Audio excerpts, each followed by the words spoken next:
जुलाई महीने में जब देवगुरु बृहस्पति फिर से मूल त्रिकोणस्थ हो चुके होंगे और सिंह राशि के जातकों के लिए तीनों ही त्रिकोणों के ऊपर इनका नियंत्रण स्थापित रहेगा, तो मासिक राशिफल के अंदर इसका क्या प्रभाव रहेगा। साथ में ही शनिदेव जब वक्रगत रहते हुए नैसर्गिक तौर के ऊपर षष्ठ भाव में वृद्ध ग्रह के साथ नहीं होंगे, अकेले विराजित रहेंगे, तो फलाफल में क्या वृद्धि करने वाले होंगे।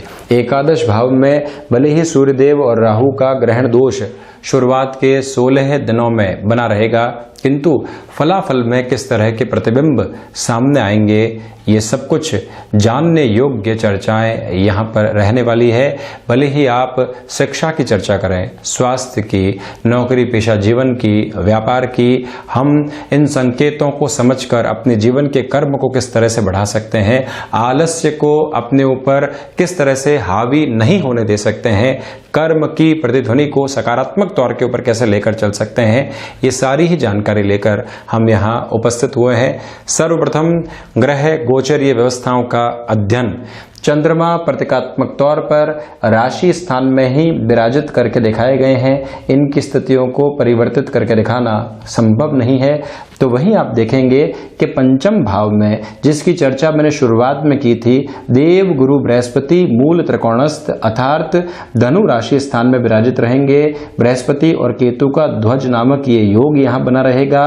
और दूसरे शब्दों में कहा जाए तो अष्टम भाव के अधिपति द्वितीय त्रिक के अधिपति पंचम भाव में विराजित रहेंगे, जहां पर ये कारक भाव का नाश करने वाले नहीं हो जाते हैं। और तीनों ही त्रिकोणों के ऊपर नियंत्रण स्थापित करने का आशय यह है कि पांचवी दृष्टि से भाग्य को देखा, सातवीं दृष्टि से एकादश को देखा, जो कि त्रिकोण नहीं है किंतु अंतिम उपचय स्थान है।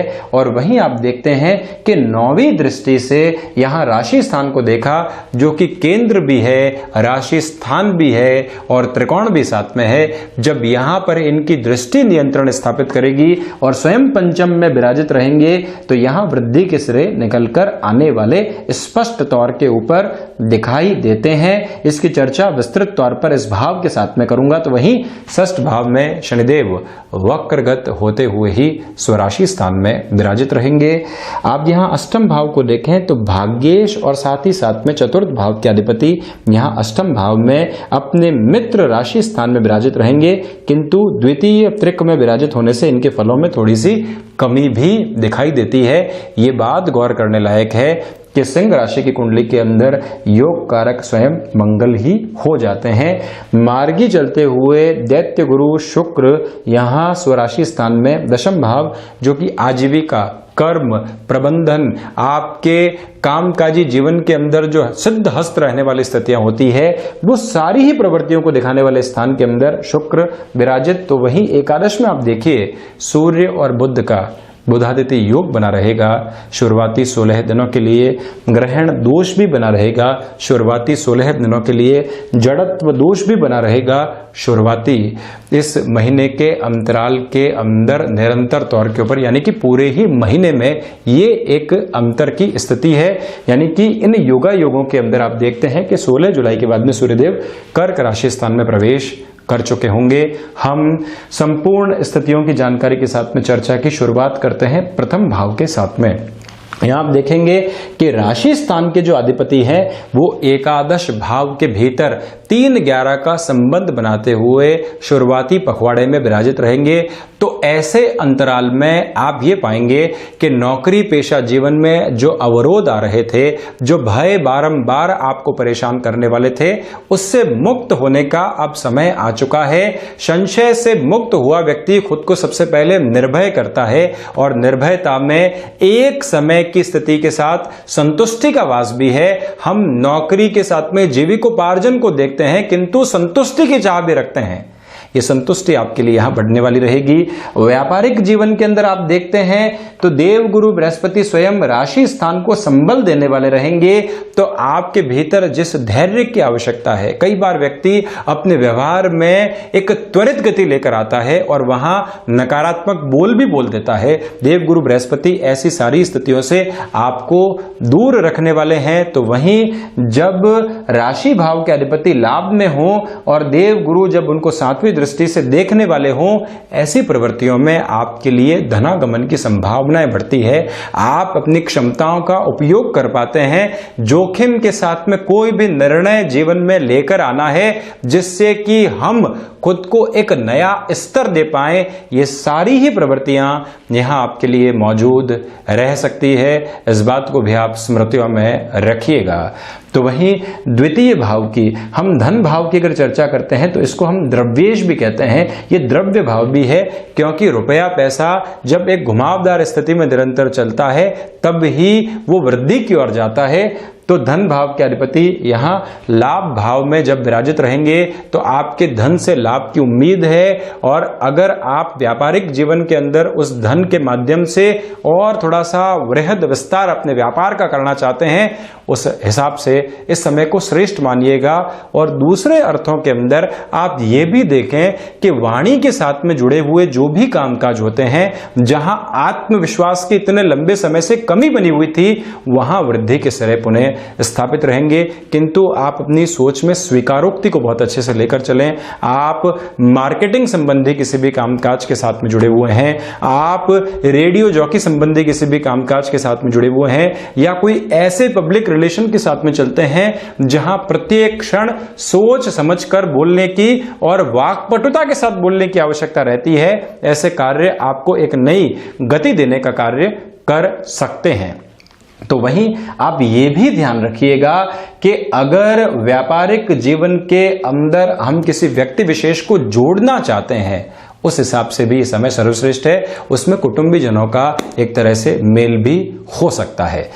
पराक्रम भाव की अगर मैं चर्चा करूं तो पराक्रमेश स्वयं यानी कि तृतीय भाव के अधिपति स्वयं यहां दशम भाव में विराजित रहेंगे, और वो भी स्वराशि स्थान की स्थितियों में। आप अगर लंबे समय से किसी प्रमोशन की ओर नहीं जा पा रहे थे, आप लंबे समय से खुद के लिए अर्थ पक्ष के अंदर एक नयापन नहीं देख पा रहे थे, या जो रेस्पॉन्सिबिलिटी की दरकार आपको लंबे समय से थी अपने कामकाजी जीवन के अंदर, जिसकी श्रेष्ठता सामने नहीं आ पा रही थी, ये समय विशेष आपके लिए वो सारी ही श्रेष्ठताओं को लेकर आने वाला रहेगा। महत्वाकांक्षाओं के अंदर एक वृद्धि बनी हुई है। तो वहीं पुराने रिश्ते फिर से आपके जीवन को एक नयापन देने का काम कर सकते हैं। इसका अर्थ क्या है, समझने की आवश्यकता है।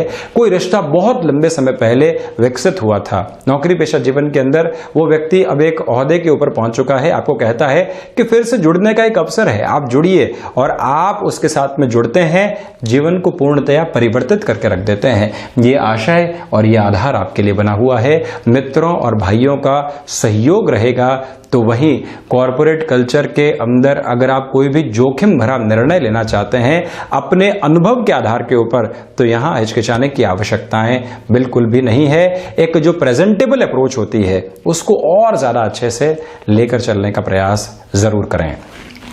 चतुर्थ भाव, यहां आप देखें ये बड़ी ही महत्वपूर्ण स्थिति, चतुर्थ के अधिपति अष्टम के भीतर रहेंगे।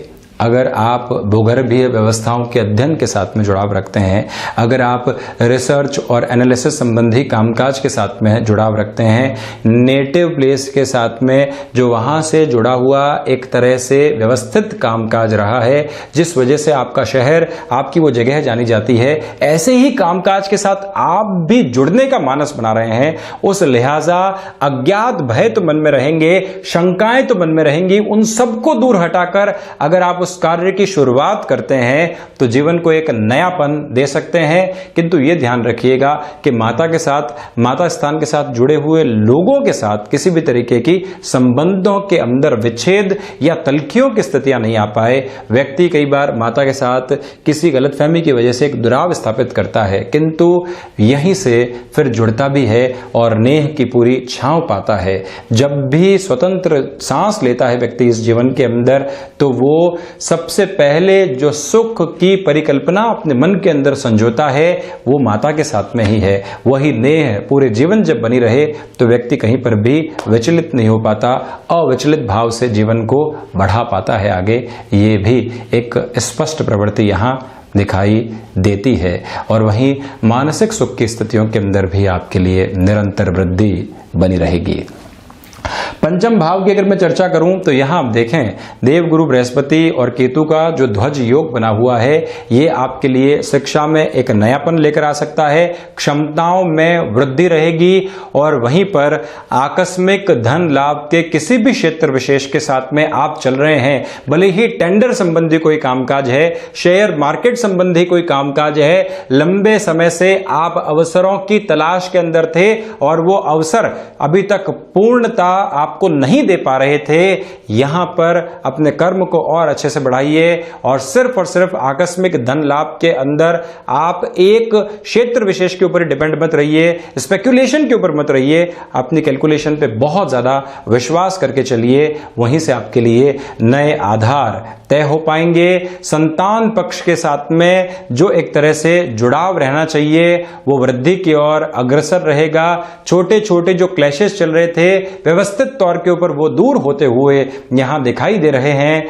तो ये भी ध्यान रखने की आवश्यकता रहेगी कि साहित्यिक क्षेत्र के साथ में आपका जुड़ाव है, ये समय अंतराल आपको नाम का एक नया स्तर दे सकता है। जिन भी महिलाओं ने कंसीव कर रखा है, फैमिली वे की तरफ आप हैं, ट्रेवल अवॉइड करके बढ़ना ही आपके लिए हितकर यहाँ रहने वाला रहेगा।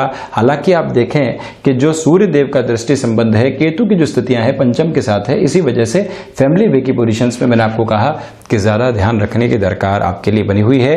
किंतु शिक्षा के आशय के साथ में आपके लिए यश मान और प्रतिष्ठा भी जुड़ी रहेगी। लंबे समय से आप शिक्षा की स्थितियों को पीछे छोड़ चुके थे, अब फिर से जुड़ना चाहते हैं, उस हिसाब से इस समय को बेहद अच्छा मानकर चलिएगा। वहीं अगर मैं षष्ठ भाव की चर्चा करता हूं तो शनिदेव षष्ठ भाव में स्वराशि स्थितियों के भीतर विराजमान रहेंगे। ऐसे स्तर और आधार के ऊपर जो शत्रु आपको परेशान कर रहे थे वो साइडलाइन होते हुए दिखाई देंगे। किसी कलीग की वजह से या उच्च अधिकारी की वजह से आप लंबे समय से अपने नौकरी को या व्यापारिक जीवन में कुछ परिवर्तन लाना चाह रहे थे, किंतु वो एक ऐसा व्यक्ति विशेष जो प्रत्येक काम में बाधा डाल रहा था, अब वो साइडलाइन होता हुआ दिखाई देगा। आप फिर से अपनी रफ्तार के साथ में चल पाएंगे। आपके ऑब्जर्वेशन और एनालिसिस को और ज्यादा डेवलप करके चलिएगा। तो वहीं पर यह भी ध्यान रखने की आवश्यकता आपके लिए पूर्णतया बनी हुई है कि हम वायु जनित विकारों का, अस्थि जनित विकारों का, यानी कि जो वात के साथ में जुड़े हुए रोग होते हैं और साथ ही साथ में जो बोन और जॉइंट्स के साथ में जैसे ऑर्थराइटिस जैसे जो रोग होते हैं, उसमें आप रूमेटाइड को ले लीजिए और दूसरी विधाओं को ले लीजिए। उस आधार पर बहुत ज़्यादा सचेत होने की आवश्यकताएं आपके लिए इस माह के भीतर रहेगी, ये आप ध्यान रखिएगा।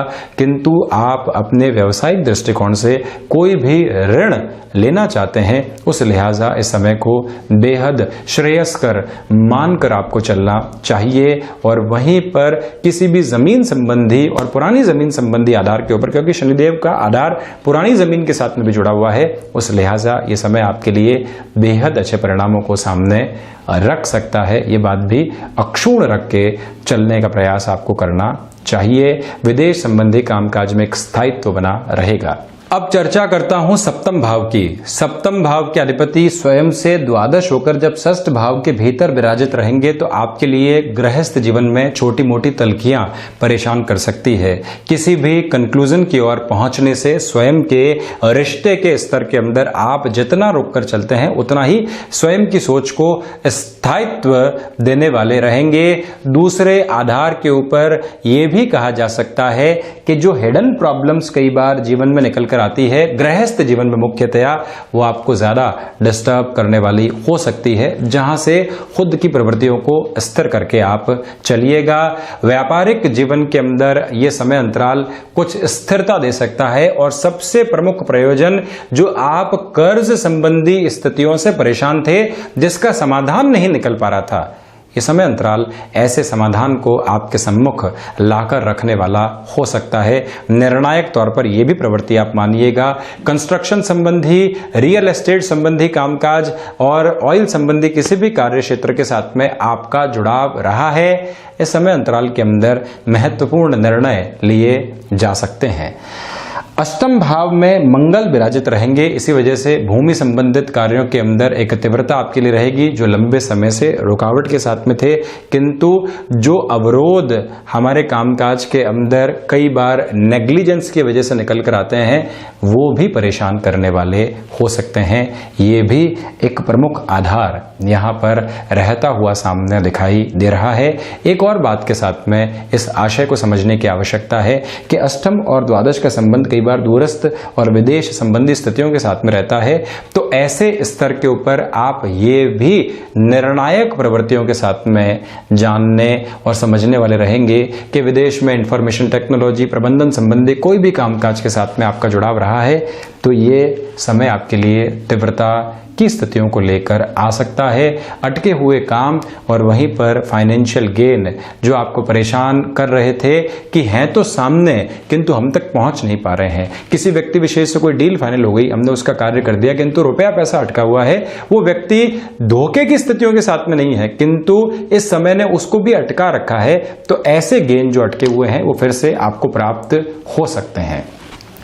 भाग्य भाव की अगर मैं चर्चा करूं तो आप देखें कि भाग्येश स्वयं से द्वादश हैं, भाग्य के यहां पर संघर्ष बने रहेंगे, इसी वजह से आप ज्यादा कर्मशील होकर चलने का प्रयास करते चले जाइएगा, इसी में आपके लिए ज्यादा बेहतरी बनी रहेगी। ये तो एक स्पष्ट प्रवृत्ति है, तो वहीं दूसरे आधार पर यह बात भी यहाँ निर्णायक तौर पर सामने निकल कर आने वाली हो जाती है कि आध्यात्मिक चेतनाओं के अंदर थोड़ी सी कमी आपके लिए बनी हुई है, उस स्तर के ऊपर आध्यात्मिक चेतनाएं सामने आती हुई नहीं दिखाई दे रही है। और एक गतिविधि जो प्रमुखता से हमारे सामने आ रहेगी, अनुभवों के साथ में चलता हुआ जो जीवन होता है, जो एक नएपन की स्थितियों को सामने लेकर आता है, वहां पर भी आपके लिए जो अनुभव है वो उस स्तर पर सहयोग देने वाले नहीं दिखाई दे रहे हैं। यही वजह है कि आप प्रयास कीजिएगा कि ज्यादा कर्मशील रहें, न भाग्य न ही अनुभव के भरोसे रहकर चलने वाले हों। उच्च शिक्षा से मन जहां पर भी उचाट होता है वहां स्वयं को फिर से केंद्रित करके आप चलिएगा। डिस्ट्रैक्शन ड्रिवन अप्रोच यहां सामने निकलकर आ सकती है। दशम भाव में शुक्र स्वयं विराजमान है, तो ऐसी स्थितियों के अंदर आपके लिए जो वर्किंग अप्रोच में एग्जिस्टिंग फ्रेम है वो पॉजिटिव बना रहेगा। प्रबंधन संबंधी कार्यों के अंदर एक तीव्रता दिखाई देगी और जो आपने अपने लिए वर्किंग एक्सपर्टीज हासिल की है उसके बूते कुछ चेंजेस सामने आ सकते हैं। पिता के साथ आप कोई भी कार्य के साथ में संलग्न हैं, उसको नया आयाम देना चाहते हैं, उस व्यापारिक जीवन को एक नए आधार के साथ में आप लेकर चलना चाहते हैं। पिता ने अपनी पूरी ही मेहनत की, अब उस मेहनत को एक नया स्तर देना है, तो यहां आपको अपनी जो क्रिएटिव थॉट प्रोसेस है उसको सामने जरूर रखना चाहिए। आपको फलाफल में वृद्धि रहेगी। कोई भी रेंटल इनकम के सोर्सेज आप खोजना चाहते हैं, पैसिव इनकम का कोई भी सोर्स डेवलप करना चाहते हैं, यहां आपकी इंट्यूटिव पावर स्ट्रांग है वर्किंग कल्चर के अंदर, उसको और ज्यादा स्ट्रांग होल्ड दीजिए और निरंतर गतिमान रहिए आप। एकादश भाव में जब सूर्य देव 16 जुलाई तक विराजित रहेंगे, अटमोस्ट कॉन्फिडेंट अप्रोच बनी हुई है, धन लाभ के साधन विकसित होते चले जाएंगे। आकस्मिक धन लाभ से भी मैं इनकार नहीं कर रहा हूं, किंतु जब राहु की स्थितियों के साथ में कभी भी आकस्मिक धन लाभ मिलता है तो वो खर्चों की ओर भी बहुत जल्दी जाता है। यही वजह है कि संचय की प्रवृत्ति को सामने रखिएगा, सर्वांगीण लाभ के साथ में प्रलोभन नहीं जुड़े, ये ध्यान रखें। और वहीं कोई भी परिवर्तन आप रुपए पैसों के लिहाजा चाह रहे हैं, जितनी सावधानी बरतते हैं, प्रत्येक निर्णय में जितना आप समय देते हैं, उतना ही खुद के लिए एक नया स्तर निर्मित करते आप चले जाएंगे। और वहीं द्वादश भाव की अगर मैं चर्चा करता हूं तो आपके लिए यहां अज्ञात भय के सिरे थोड़ा सा परेशानी लेकर आ सकते हैं। विदेश में रह रहे हैं तो कई बार चिंताएं सताती है कि नौकरी चली गई तो क्या होगा, हम किस स्तर के ऊपर चलेंगे। आधारहीन जो चिंताएं होती है उसको साइडलाइन रखिएगा, अपने प्रत्येक दिन के कार्य के साथ में चलने का प्रयास जरूर कीजिएगा।